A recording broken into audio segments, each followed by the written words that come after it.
stands, though the hills may tumble. The Bible stands, though the earth may shatter and crumble. I will plant my feet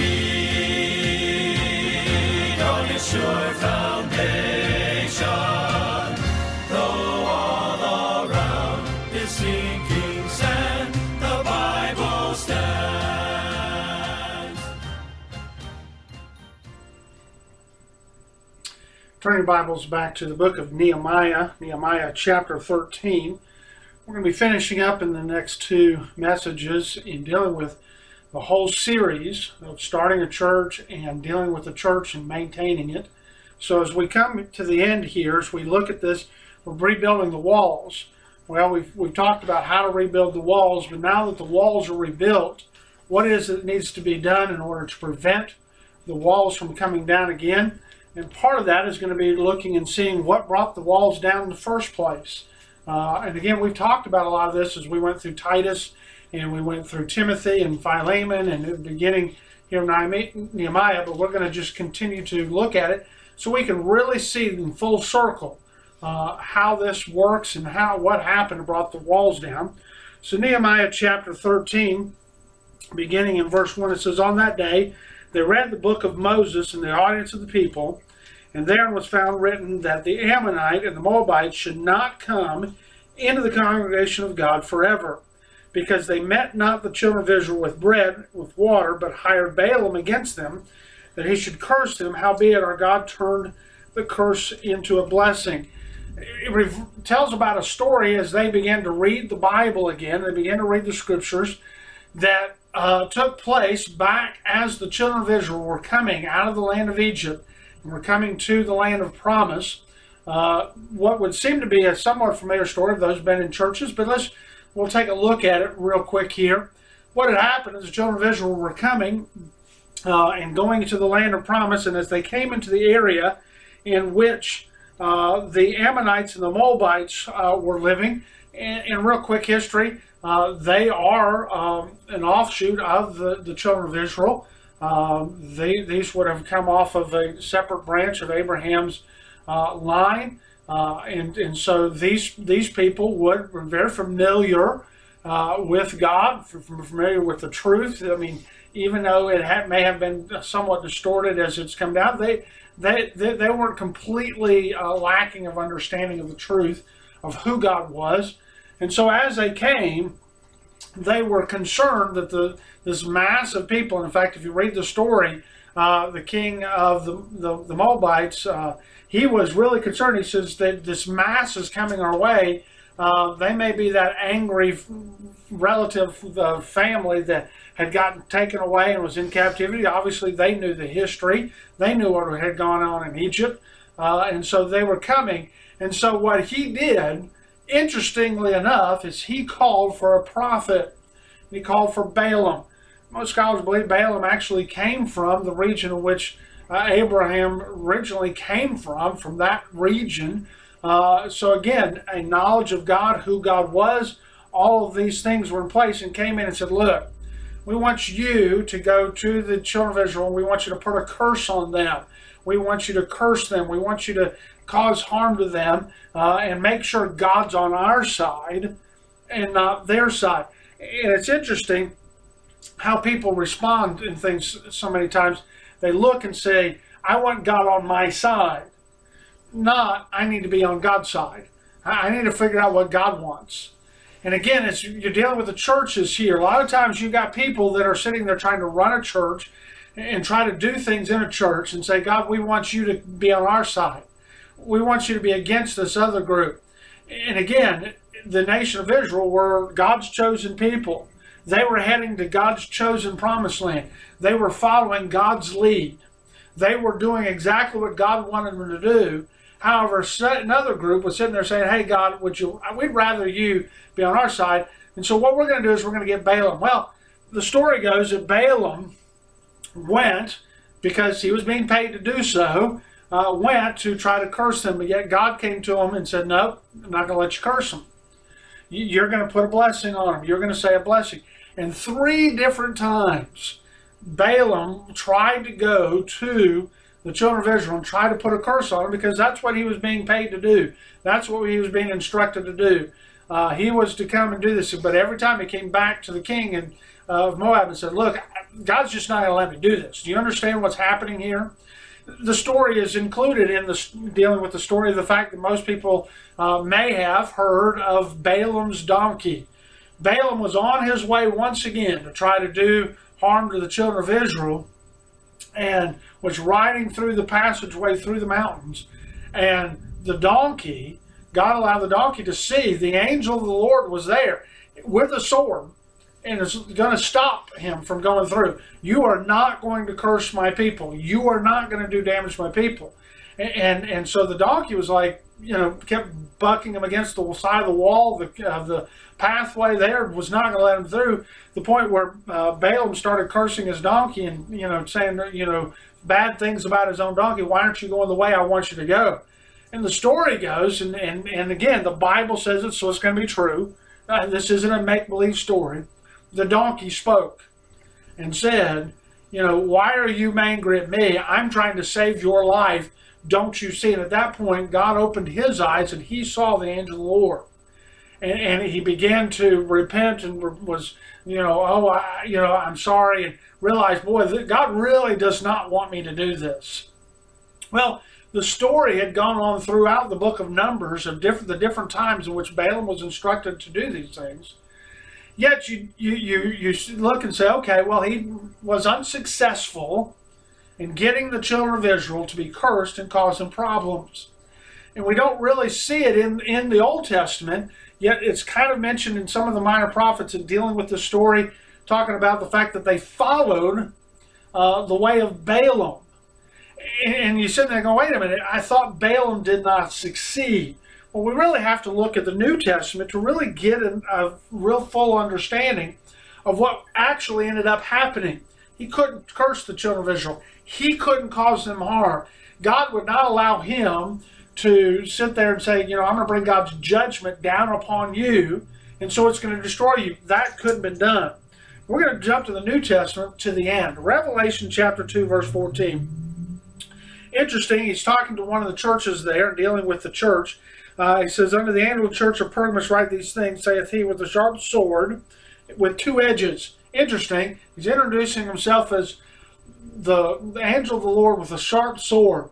Sounds familiar as to what was going back in the story of Balaam. Jumping to verse 14, it says, but I have a few things against thee, because thou hast there that them that hold the doctrine of Balaam, who taught Balak to cast a stumbling block before the children of Israel, to eat things sacrificed unto idols, and commit fornication. Interesting, we find out in Revelation that Balaam said, look, Balak, I can't curse them, I can't do them harm. But let me teach you something, because it says here, he taught Balak. He taught him to do something. He taught him to cast a stumbling block before the children of Israel, to eat things sacrificed unto idols, and to commit fornication. What he had taught him was, look, God's not going to judge them unless they turn away from him. So what you need to do is you need to be a little sneaky about this, and you need to get in there, and you need to get them worshiping idols, and you need to get them to commit fornication. Now, what does these things mean? Well, again, we've talked about idol worship. Idol worship is no more than simply trying to bring God down to our level so we can worship him from our perspective, instead of trying to gain a better understanding of how big God is. Idol worship is not about stupid people who don't know any better, but then they worship a rock and think that that rock has power. It's not that. Idol worshipers, those that worship other religions and other things, are simply trying to bring God down to a level of which we understand. They try to bring God down to a level of just common, ordinary things. So he taught Balak to go to them and simply said, look, we can worship God, but we can do it our way.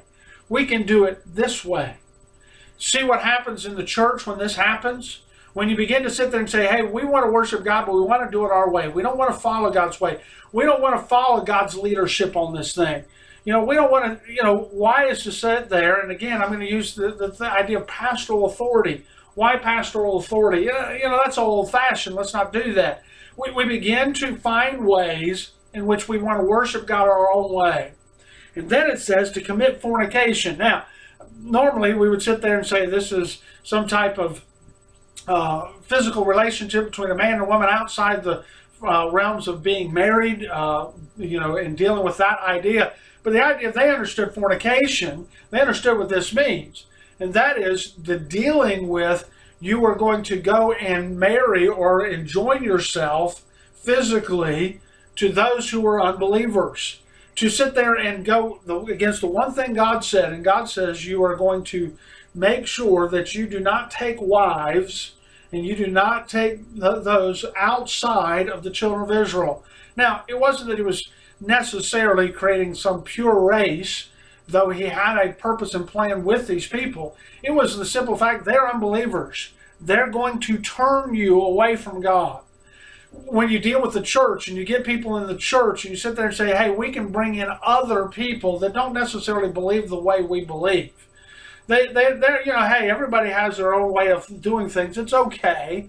Hey, as long as we all love Jesus, everything's going to be fine. You're merging these things together and it causes problem. The book of Jude in the New Testament as well, in verse 11 says, woe to them, for they have gone the way of Cain and ran greedily after the error of Balaam for reward, perished in the gainsayings of Kor. Here Balaam is mentioned again in this particular situation, and he warns them that these people have gone after the way of Cain. Well, what was the problem? What was the way with Cain? Well, Cain simply was, I'm going to worship God the way I want to worship God. I'm going to bring him my offerings of what I've done and say, look, God, I'm going to give you me. And most people look at it and say, well, Cain was trying to worship God by, bringing the fruits because he was labored in the field and bringing these things and brought them and, didn't bring in the sheep as he was told. I think when you begin to understand the human nature of things, I think Cain was genuinely sincere. And sitting there saying, God, hey, look, this is what I am. This is who I am. This is my life. This is my livelihood. This is what happens in my life. And I want to give this to you. I think he was sincere. I think he was sincere in trying to reach God his own way, saying, God, I just want to, I want to give you who I am. I want to give you of my substance. I want to give you these things. Failing to understand the problem is that wasn't the timing of that. The fact that he was dead in trespasses and in sin, and he needed to come to God for repentance, and without the shedding of blood, there is no remission of sin. Then as a saved person, as one who has surrendered to God, who has submitted to God and dealing with his sins, can then say, now I'm going to sacrifice and bring those things that pertain to what you've given me. Cain just got it all mixed up. He was trying to have a works way to get to God.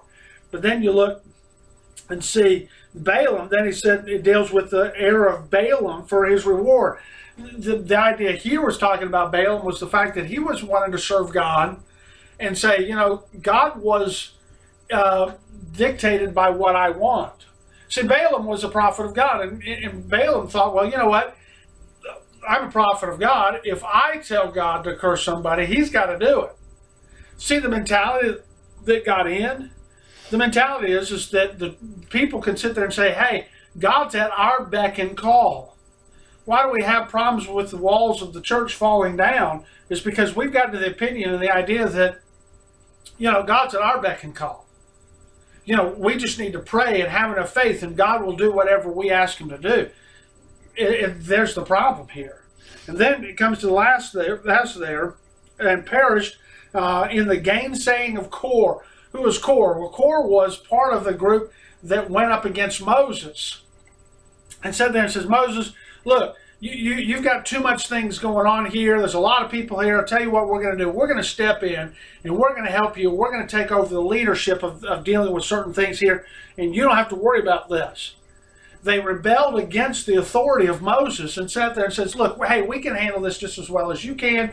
We can do this thing. Who do you think you are, being in charge of everybody? Look, you just need to go and deal with this aspect of it. We'll take care of this over here. And everything was fine. Well, what happened to them? God destroyed them. God opened up the ground and swallowed them up and killed them all. Why? Because of the fact that they were rebelling against the authority. What was the problem with Balaam? He thought he would be able to have God at his beck and call. And Cain just simply says, I can reach God my way. So when they come here and we understand this, 2 Peter 2:15 says, which have forsaken the right way and gone astray, following the way of Balaam, the son of Bozor, who loved the wages of unrighteousness.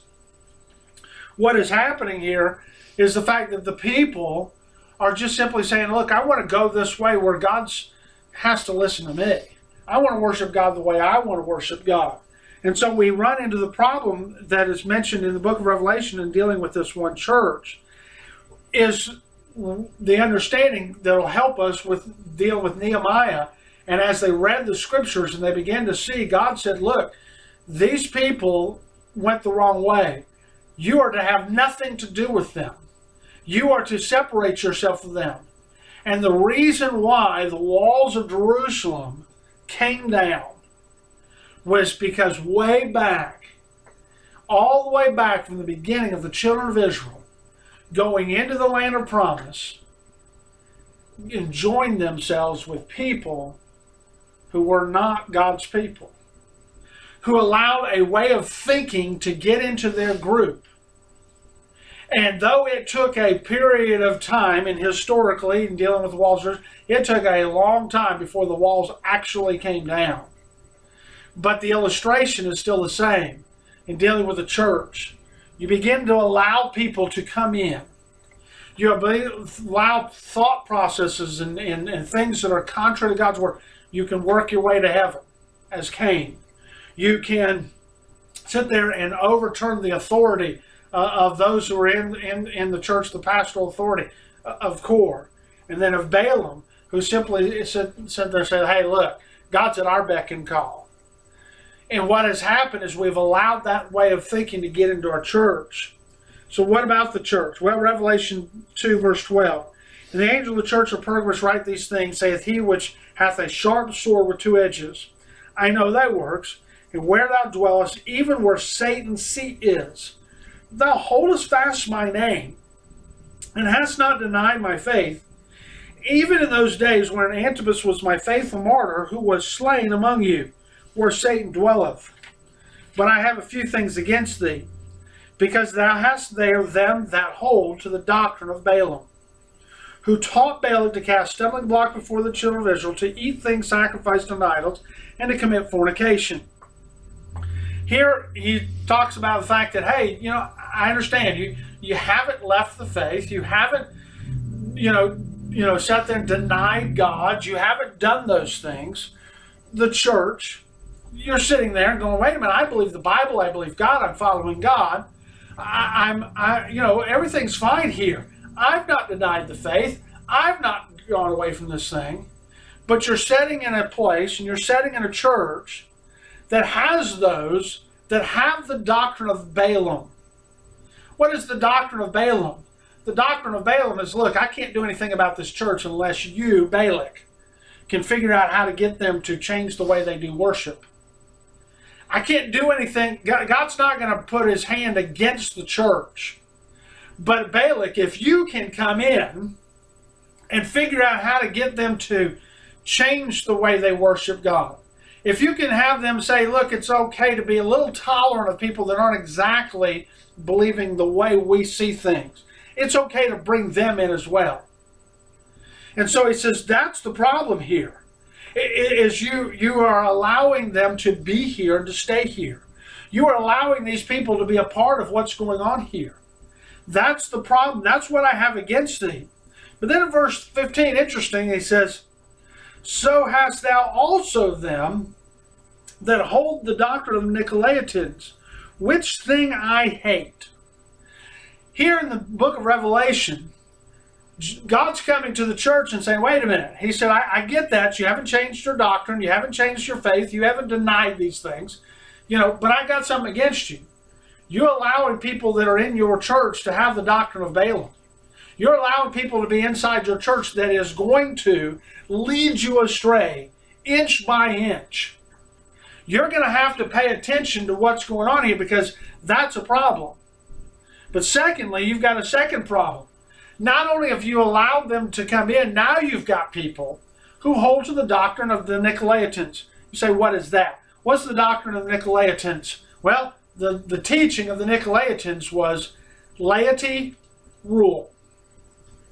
The Nicolaitans have the philosophy or understanding that the people are in charge and the people rule. Again, I'm going to get a little controversial here. It was almost the beginning of the democracy in a church. The people had to say whatever the people wanted, that's what was supposed to happen. It wasn't that there was the authorities that God had placed.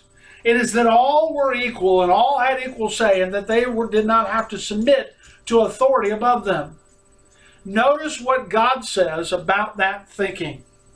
He says, which thing I hate. If God hates something, we better hate it. We better look and say, look, I will have nothing to do with this. God hates this. What is happening is the fact is the church's walls have come down. Why?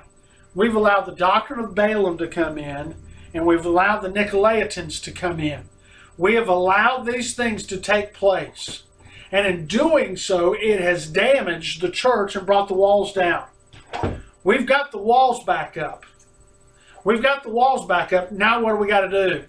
We've got to keep those that are going to bring the walls back down.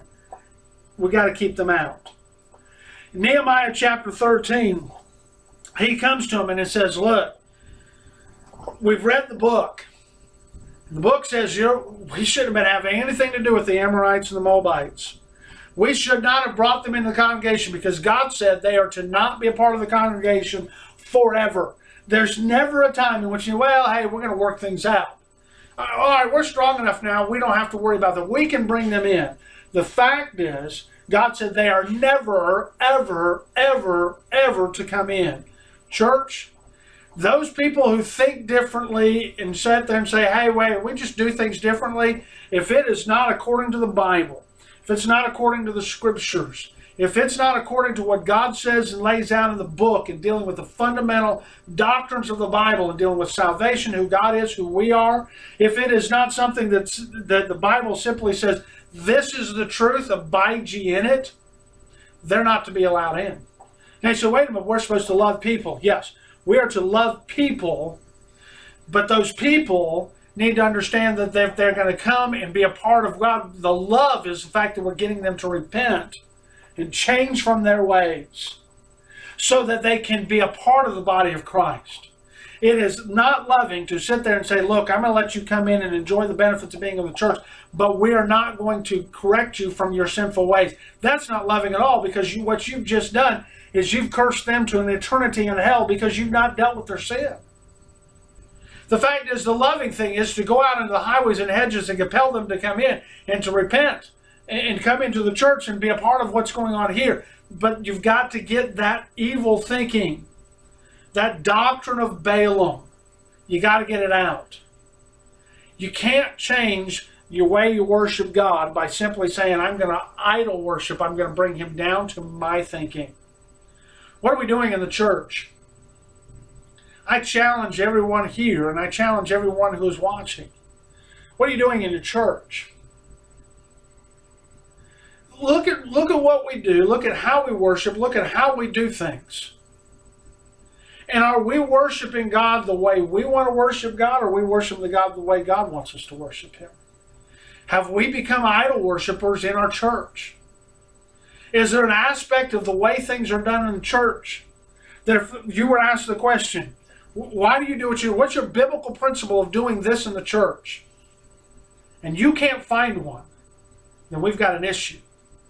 We've got idol worship that's gotten into the church. And we've got people now that are not saved that feel comfortable now, and they come a part of the church. They enjoy themselves with us. They feel comfortable in the church now. They don't need to repent. They don't need to change. Why? Because they feel comfortable being here, because it's okay. They're okay with worshiping God this way. Just don't put it to a different level. So here we're going to see, and as we got one more message in dealing with this, we're going to see that God's going to simply tell Nehemiah and simply tell Ezra in dealing with this aspect, you got to get them out. So we see why the problem here is in dealing with the doctrine of Balaam. Now we're going to need to be able to see what do you have to do and how do you get them out. Though all around is sinking